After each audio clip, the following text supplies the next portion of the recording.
All right, so 14 hours later, and this is what we got.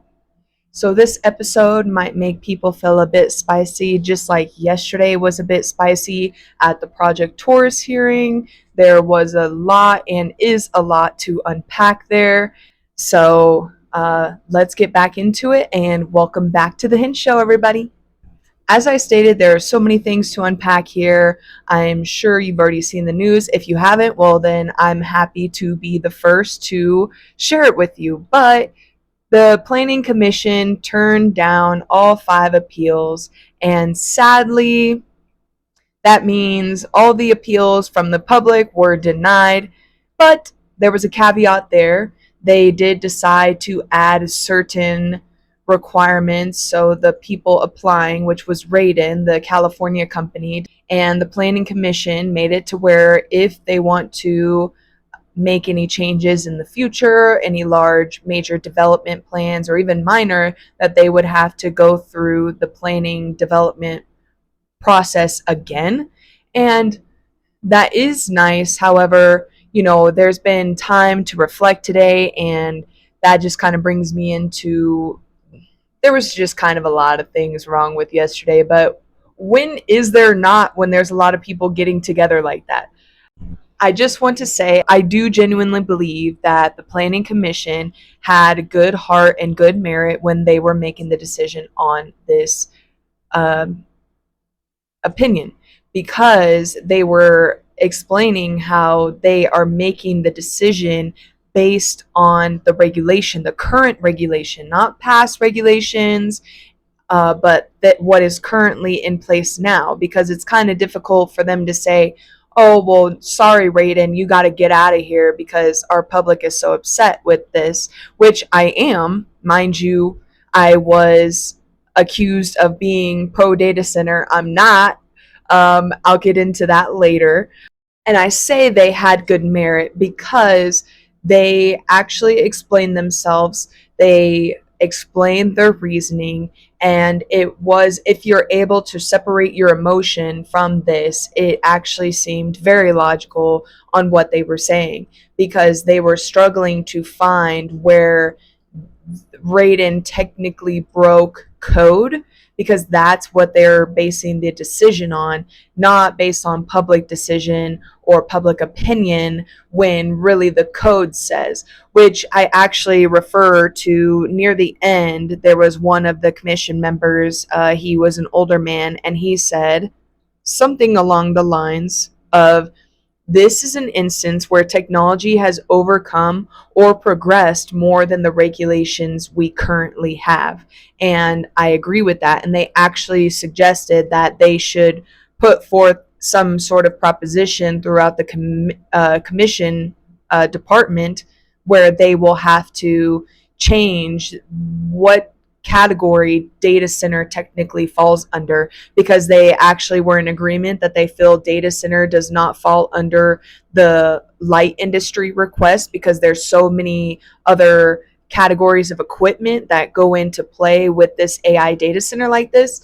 But it again was a long day, and it was eventful. It was high tension at some times, with the hoots and hollers from a lot of the purple haired tyrants in the audience. And not gonna lie, I agreed with many of the things that they said. However, I don't agree reacting so childish in the manner that it seemed like they were. However, I was trying to think about it, and I have yet to really form a firm opinion about what I view as protesting, because that almost was, but also what I view as them just reacting childishly and making a scene.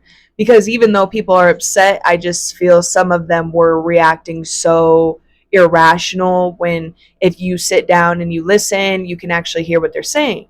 But that kind of brings me to my next point, is that it seemed like a lot of the people left after lunchtime, which, you know, it's like, if they're going to leave, which is fine, it might have been because of work, or they had to get back to their job. Maybe they only had a little bit of time, or something came up, or it's simply that they didn't want to hear the other side of the argument. And I'm I'm gonna bet that it was honestly all of those things. So I'm not categorizing everyone into this opinion, but the people who don't want to hear the opposition's voice, I think there's something very wrong with that, because even though maybe what they're saying or how they're saying it can be upsetting, it is still worth hearing because that is how minds get changed.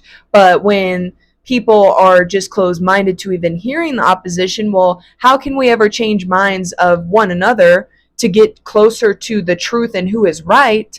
Then if we're just going to sit here and be quick to get out of here and, oh, I stayed to voice my opinion, but I'm not going to stay to listen to hear what the opposition's opinion is, which is actually an even better thing to do if you're trying to oppose their argument, because you want to listen to their argument so that you can use their argument against them. That's just how the good debate goes. And there was actually many times throughout where I was taking down notes and thinking, wow, this contradicts itself here. There's so many unanswered questions. Like the owner of Raiden came out, and his name is Jason, and he kept saying we would only need 200,000 gallons whatsoever. Okay, per computer? Per what? Like for the whole facility, but that wasn't said. And so nobody kind of caught on to that. And he was getting, his body language would change when it seemed he was getting uncomfortable at the pushback from, say, Commissioner Cecil, who she was doing a really good job with the questioning. And I was somewhat surprised about her decision on it, but not really. And nor am I upset with it because I care, but not enough to get mad at them because they're just doing a job based on the regulation. Their decision is based on that. So the problem is, people like Raiden, which again, they're not even necessarily the problem, because obviously AI is coming into the future and there's going to be a lot of use for it, but opposition to it. And now people are going to want to profit off of the opportunity. That's just how it's been all of our lives. They see a problem, here's the solution, let me make a profit. And it does seem like that was the main argument for the opposition to the the ones who were in favor of the data center. But I'm still a bit like, well, I don't know. It's just not very good. Part of the problem, I think, is that the regulations have maintained consistent while the industry such as data center, it has changed so much. So I do hope that the planning commission will somehow make change to where data center cannot just come in like this. And I look forward to continue fighting this, because the department that is now going to receive it, maybe they have more power in denying it based on how much public opposition there is to it. And there was a lot of accusatory language from the public. Like I said, a lot of the purple haired, green haired tyrants, some of what they were saying was very wise. So I know that they can critically think, but they can't stop being hypocrites. Like one point that was made, which I think was kind of, again, hypocritical, and it's like, why are you okay? The point was, the lady, she gets up on the stage, she's part of the public, and again, she was actually really good. I liked her stance, her 2-minute speech about her opposition to the AI data center. But she said, I'm sure many of you up here are pro-life, but yet when it comes to a humanitarian issue like this, you won't vote for life. It's kind of ironic coming from the same group of people who think abortion is okay, and that's killed over 6 million babies. So it's not a life when it's in your womb, but now it matters because it's affecting really your life and your Mother Earth, which they kept saying. And I honestly, since I'm Christian and believe that there's only one God, the true God, and they are talking about Mother Earth, well, who gave it to you? Why is it here in the first place? Again, we have dominion over it, and I do believe that we shouldn't disrespect it, but at the same time, it is not God. So to idol the earth, I mean, you were even given life. Who gave you that?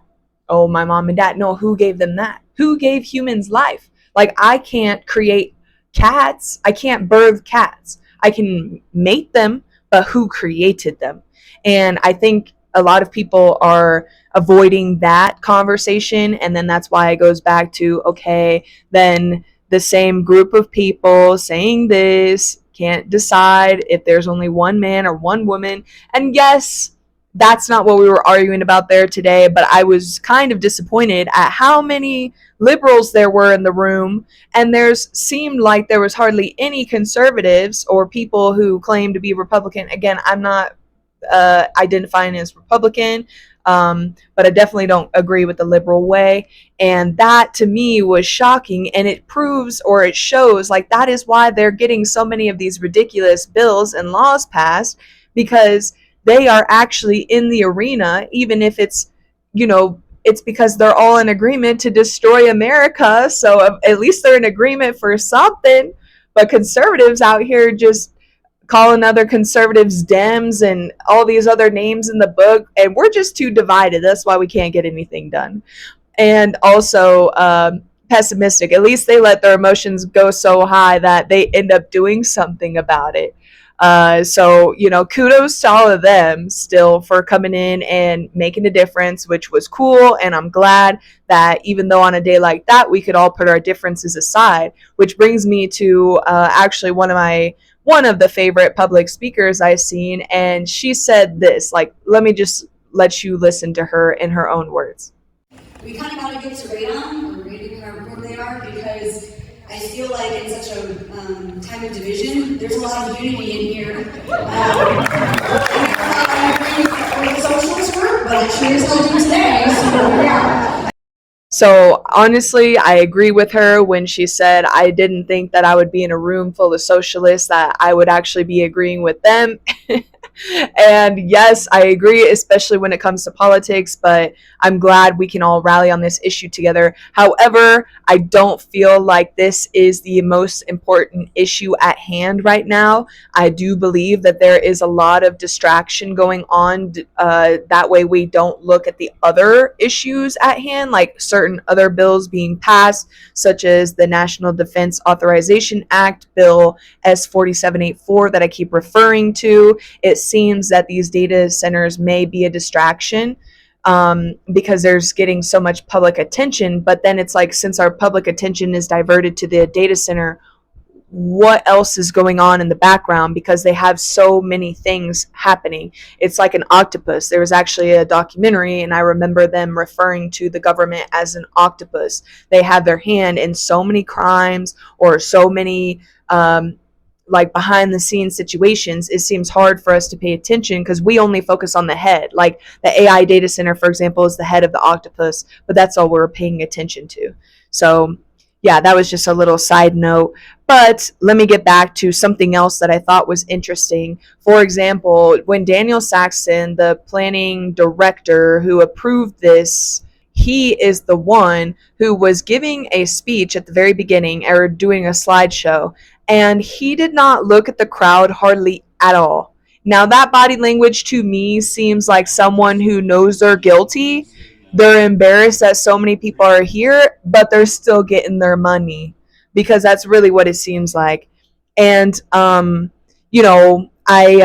found it a bit disappointing that the commission themselves, the planning commission, didn't focus more on the code that referred to public health and safety, which I do think was a good point by the appellant appeal group, which means a group that was filing those 5 appeals, at least some of them. And they made really good points that the code says that they are supposed to ensure public health and safety. That's what the codes are here for. But yet this data center would likely not bring that, with, air pollution, using the resources such as water, probably future potential of the electric bill increasing. If that's in 10 years, it's still in 10 years. And the biggest one for me was the M201 and the M102 discrepancy. It was proven by the appellate groups The group that sent in the appeal, they found that one sheet was saying there was going to be 36 chillers and generators and only 50 megawatts of power. Then the next one doubled everything. So 72 generators or chillers. I'm sorry if I get the number confused. You can go watch the live online. But 100 megawatts. So it was doubled. And that to me does not seem like an accident. I actually believe maybe that was intentional by someone like Daniel Saxton and or Radin sending it in, hoping that the planning commission or even the public wouldn't have noticed it and then would have approved it, and then Radin would have been approved for 100 megawatts, so that way they wouldn't have to go through this developmental process again to increase their usage in the future. Which, if they do succeed, I assume they will do that and try to grow, because of course that's what every business model is. It's an endless incline upwards, and it's like, when's the crash? What is it? When the depopulation collapse happens? Like what? Because I mean, money isn't endless, yet that's their most important thing. It's kind of crazy to me, because even the people who were in favor of the data center speaking, many of them, I'd say all of them, were focusing on money and job potential. But yet the construction, because the construction people who got up and said things, said their statements, they were the ones saying that these data centers are how they make their living. Okay, so what? A family of 30, so you're willing to destroy the family of hundreds for your construction crew of like 30 people? Not saying that those 30 people don't matter, but I'm saying there's houses that can be built. Why aren't we building more single family homes? Something reasonably priced, instead of like the most ghetto places are the only places you can afford to live. Anyone who is, struggling financially or not making a decent salary, which is like 40% of America. That's quite a bit. And honestly, it's kind of difficult to sum up a 14-hour experience into a less than 20-minute video. However, I guess my last point would be I wish that they would have remanded the appeals or like sent them back to the planning department so they could actually do further investigation and make sure documents like M201 and M102 match, so the mechanical blueprint actually shows what's accurate, instead of these discrepancies still getting sent along, because then they can still mix it in there.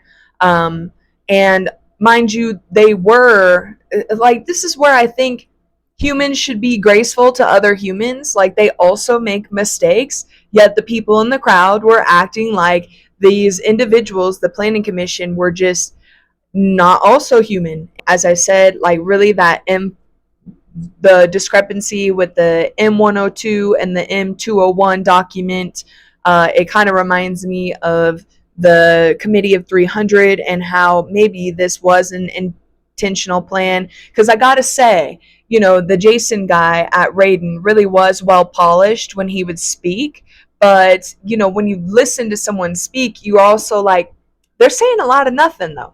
And really, he was talking me into like, oh, I was just getting so bored, because I was like, okay. And he kept doing it every time, saying more than he needed to, while everyone else here had been there for 14 hours. We're all tired of being here. And I think that is part of a lot, really, I would say, what contributed to this decision that they made. So I hope next time maybe it can be broken into 2 days instead of expecting it to be done in one day with such public opposition. And with that, I hope you all enjoyed the commentary. And if you're mad, hit the like button. And if you're not, let me know in the comments, or vice versa. Have a great day, guys. And thank you for joining the Hen Show Network. Bye.